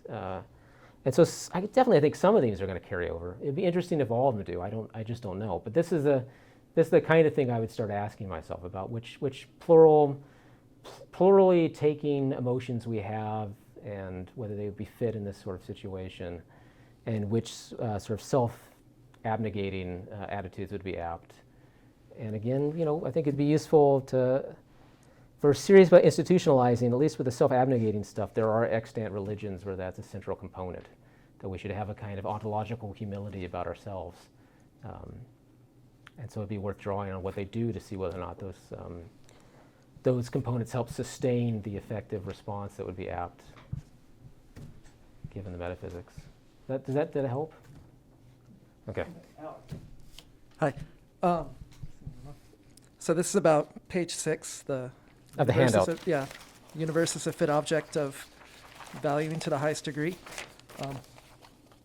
So, yeah, I guess I just wanted to hear more about the argument for the first premise, because so yeah, even if the properties of the parts of the universe are metaphysically derived from properties of the whole, and even if that includes the value properties, it doesn't follow that the value properties of the universe are derived from value properties of the value properties of parts of the universe are derived from value properties of the universe. It could be that the value properties of the parts of the universe are derived from non-value properties. Yeah. kind of, So the assumption that's driving this, and like I said, I wanted to own that there's something kind of sneaky that I'm doing, because there is a serious debate in the axiology literature about whether or not the kind of non-derivative value that should be the thing that we're focusing on should be understood as a kind of intrinsic value, right? So there's a whole host of things involving Lincoln's pin and stuff like that. So I'm in a way kind of cheating, because I'm focusing on a particular kind of value that the universe might have that other things might lack, value in virtue of intrinsic features. And I'm also assuming, I say more about this in the insanely long paper, but I papered over here, haha. A kind of view of intrinsicality where your intrinsic features are a function of the fundamental features of your parts, right? So a kind of Lewisian idea of intrinsicality. But on the view that I've discussed, you don't have any fundamental features, and neither do your parts. And so strictly, you don't have intrinsic features on this view. The only thing that has intrinsic features is the universe as a whole. Right, so the universe as a whole is the only thing that has intrinsic features. The kind of value I'm talking about is value in virtue of intrinsic features. So the only thing that could have that kind of value is the universe as a whole. So at least with respect to that kind of value, there's nothing more valuable than it. We still have to hope that it's good, right? Saying that it's the only thing that can have intrinsic value leaves it open that it's terrible. It's a terrible intrinsic value. So that's where that faith aspect comes in. But this leaves open that there are other kinds of value, other kinds of non-derivative value that we might have, that the universe might lack even, that are still important to have. Yeah. So like I said, it's a little bit of a cheat, but I'm just trying to find ways in which there's some kind of value that is considered in the literature, axiology literature, where the universe could be said to be superlative or better than the others, and this box gets checked on this view. Oh, yeah, so I wanted to ask you a little more about motivations for the monism you were working with. And so what I was thinking about, I'm having trouble seeing why the degrees of being is a kind of natural fit with the physical one thing, which is kind of like a mereological whole. I mean, if the thought is like the whole is prior to the parts, but then the parts are still there, why do they have, or is it right that they have some lesser degree of being than the whole itself? Yeah, so as a side question, it would be interesting to see to what extent the degree stuff is needed and if priority monism would do the same job. I'm open to that, that it would do the same job. That said, degrees monism was actually the monism that was the popular, happy-to-go place for a lot of these guys I'm talking about. So Bradley's a degrees monist. I guess one thought was I found it easier to see the degrees when you're thinking in this idealist way. Yeah. When we move to the physicalist picture, I don't know why, I just find it a little harder to get my head around what forces the degree reading. Well, so sometimes when people talk about the kind of the universe, they say, well, there's a universe and there's a bunch of like fields that kind of operate over it, and so really there's just the universe, and what we are is like localized perturbations in a field, kind of like the undulation of a string or the wave, the crest of the wave. And if that's your kind of physicalistic monist worldview, then I think actually the degrees talk fits pretty well, because the undulation of a string, yeah, sure, it's there. It's like the fist, the fist in the hand, but the hand is the thing that's real. The fist is just the kind of ephemeral, less real perturbation of how the hand is, or the wave. Of course, there's a wave that goes across the string as it undulates, but the wave is not the thing that's really real. It's the string. So if you're having that kind of thought and that sort of physicalistic, that sort of motivation for your physicalistic monism, a kind of like field on the one picture, then I think the degree stuff is actually pretty natural. But like I said, it would be interesting to rethink this through the lens of priority monist. Now, another thing that's kind of going on in the back burner of my head is that I think maybe grounding should be understood in general in terms of degrees of being, right? So this is something I discuss in chapter 8 of my book, Fragmentation of Being. I gotta name drop something, I guess. It can't be total garbage. It won a prize. Actually, it won a Sanders Prize. My Sanders Award-winning book, Fragmentation of Being. I just keep coming back for more Sanders money, I guess. I'm just a piece of crap is what I am. There's a chapter in which I try to determine whether or not grounding should be understood in terms of degrees of being. And that's kind of the route that I like. And so if you're thinking that, then you already think priority monism is going to collapse into my degrees monism anyway. So I might as well just focus on the thing that I focused on. And that's obviously not defended at all in this paper. Let's take a question from one of our viewers at home. Jonathan? Thanks, Kris. That was super cool. I wanted to quickly just connect to Alex's question about intrinsicality and then slip in maybe a big picture question. The way that you're going after intrinsic value is based on this kind of Lewisian account of intrinsicness that, as you point out, would have the result for the monist that no subworldly objects have any intrinsic properties at all, or something like that. But I mean, that would just be, I think, a disaster for the monist to accept, given that we wanted a notion of intrinsic properties to distinguish between real change and Cambridge change, to make sense of when things are duplicates. So on this picture, every subworldly object, you, me, this mug, this pen, are all duplicates, and nothing ever undergoes real change. So I just think, like, if you're going to be a monist, you just need a different picture of intrinsicality, and then we just have to see what it does to this argument. But it ought to allow that subworldly objects are such that we can make sense of a robust notion of duplication and make sense of a robust notion of real change versus fake or Cambridge change. So I just think that's how that has to go if you're going to go along with monism.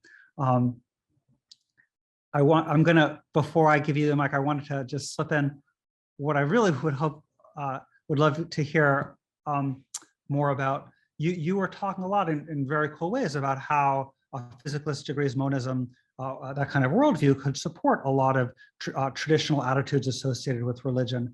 But there's also a lot of kind of new attitudes that some monists have felt inspired they felt like that there's once you feel that all things are interconnected, then you come to a new perspective of, like, kind of the big hug of, like, you have to love everyone and treat everyone equally, and not just all people, but the environment too. So actually a lot of sort of like eco-consciousness movements have like a kind of monist worldview baked in, like you see that we're interconnected with the environment too.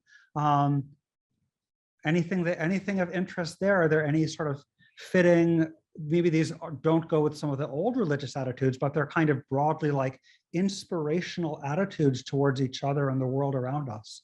Yeah, so let me take I think there is a there. So let me take the second question first. So again, I think this is a place in which also looking at extant traditions would be helpful too. So if you think of the kind of Chinese Buddhism associated with like net of Indra kind of considerations, we're in the same ballpark. So the net of Indra is this like interconnected web of things, or each thing depends on everything else. And once we see this, the feeling that we're supposed to have when we realize that we're all necessarily connected with everything else is a feeling of compassion, right? So that's the assertion of like what feeling is apt once you see the metaphysics of massive interconnection. And there's a kind of massive interconnection on the monistic worldview because we all are dependent on this kind of common source. And so if it turns out this is the correct feeling to have, compassion to that to which we are connected with, then I think the monist should borrow that aspect of this tradition. So it might not even be that new. So what you're calling the big hug, there might be precedents.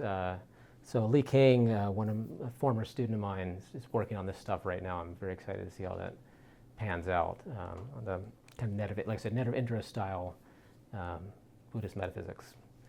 Now to go back to the earlier, I think the metaphysical question about intrinsicality. So yeah, so I agree that it would be bad if it turns out that I have to say like I'm an intrinsic duplicate of the paper in virtue of us having no intrinsic features at all. Like that is something we would like to, I don't like how it zoomed in on the paper. That's like, that was weird. That's like way too.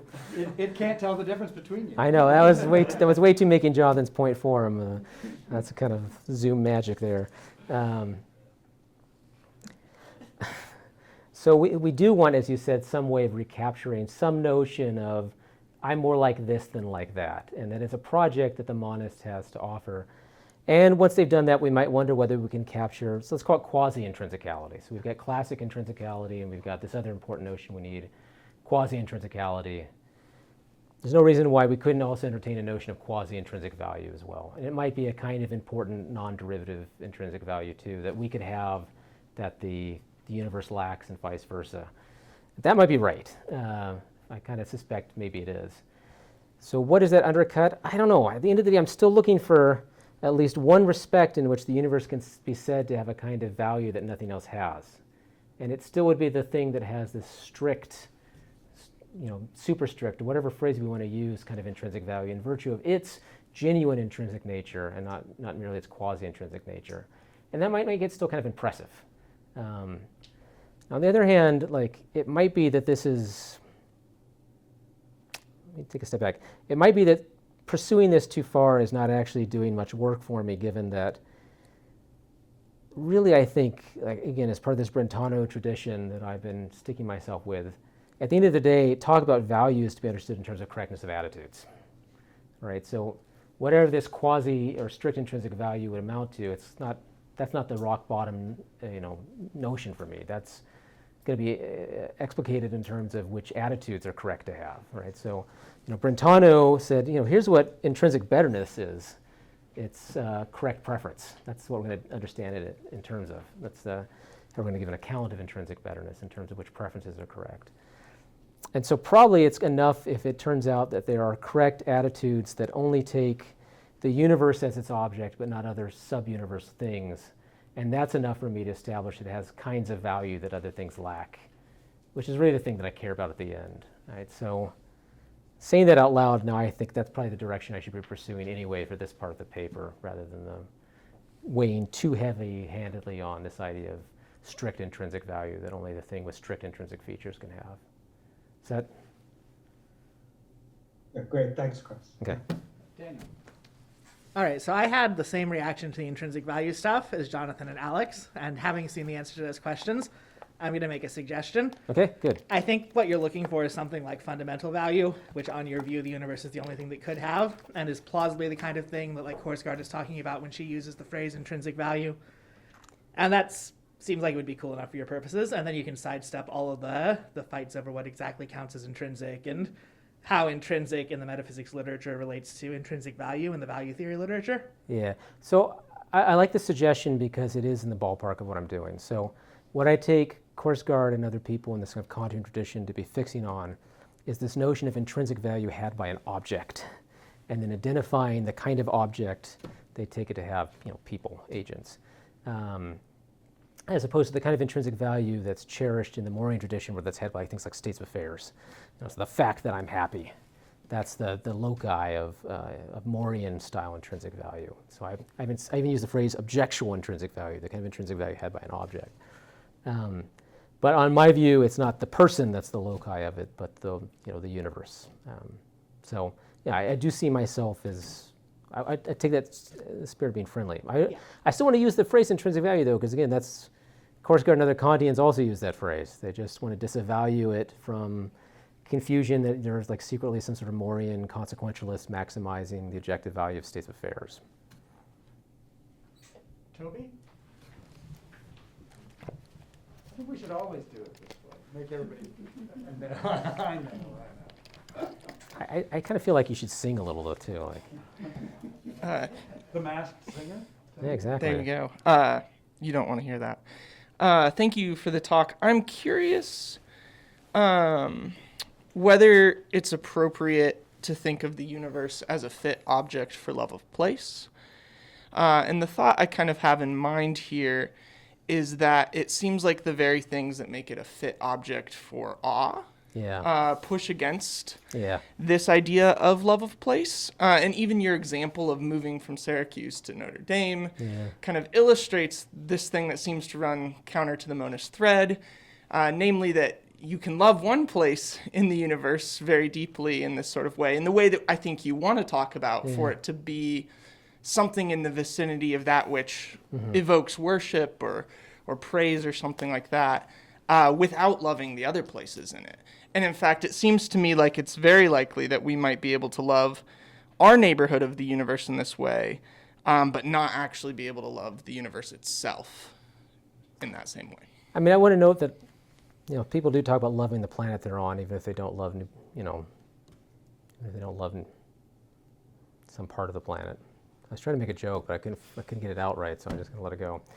I'm going to pick some part of New Jersey that no one likes, but that's what I was trying to say. But I was like, I almost said New Brunswick, and I was like, well, I still want to get the money. I got to keep it cool. And New Brunswick's pretty all right. So it seems like you can love a place and love a bigger place that contains that place without loving other smaller places, right? And so people can love the planet that they're in, or love their country without loving, Newark, or without loving, Newark Airport, right? No one loves Newark Airport. It's not that bad, right? So Better than O'Hare. Better than LaGuardia. so I think that's not, that fact about the Notre Dame Syracuse isn't the thing that I take to be the big challenge. The bigger challenge in your question is whether or not there's something unhomey about the universe because it's so awesome. So, the Germans have this word unheimlich, like not at home in, like uncanny, but that it's like it's not at home. So when you feel the uncanniness of something, it's because you feel out of place, and it seems like the feeling of awe can sometimes push you into feeling like you don't belong here. It's too vast. I'm too insignificant. And if so, it would be hard to sustain that kind of love, unless you can somehow recognize it with saying that it is vast and I am insignificant, but that's okay. And that's what I should realize. It's all right that I'm small, and you're just as small as I am, and that's okay too. So this is getting super touchy-feely, but I think that's got to be the way to find the middle ground. Is we've got to somehow maintain the feeling that it's powerful, that it's overwhelming, and that we, by contrast, are small and insignificant, without that making us feel like we don't belong. Because part of loving a place is feeling at home in that place, feeling like you belong in it, right? And maybe we can get some of that back when we think, this is, after all, the place that generated me. It's in virtue of its states that I am. And it has to be. So I could be in no other place besides this place. I'm lucky that whatever perturbations in the universe led to me, and so I have a kind of gratitude towards it. I'm grateful to be here. Those seem to me like apt things to say if this view is true, and that, I think, bridges the gap to let you go back to loving the universe even though you're very small in it. That's probably the deepest thing I'll ever say. I feel like you should. Boom. Well, we hope that you now feel at home in this place, Kris. It's not the Newark Airport. All right, let's thank our speaker and the Marc Sanders Foundation.